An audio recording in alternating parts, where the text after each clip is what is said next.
What's up, you guys, and welcome to slmworkfromhome.com. In today's video, we have a question from Tia E. Tia says, what does it mean to have the internet hardwired? I'm really not sure. I registered with Arise, but whenever I choose a client, the technical check never works. I really want to get started, but all I have is a laptop and a Wi-Fi connection. All right, that's a great question. Before I answer that, if this is your first time on this channel, go ahead and click the subscribe button.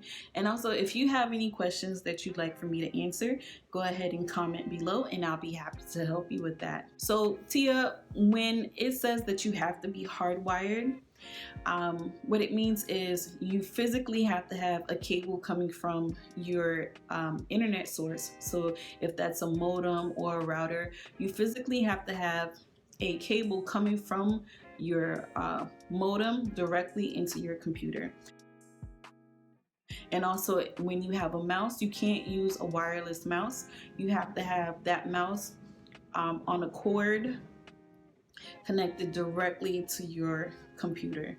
So that's what it means to be hardwired, because we don't want anything going through Wi-Fi. We need your connection to be secure. And being that you only have a Wi-Fi connection, that might be why your technical check is not going through. So you want to be hardwired to your modem or router. You would want to get that so you'd be able to service on the Arise platform. So I hope that answered your question. Anybody else who had the same question, I hope that answered that for you. Also, if you're watching and you'd like more information on the Arise platform, how to get started, how to start making money online by contracting and servicing clients, click the link below. I have some information and it'll guide you on how to get started.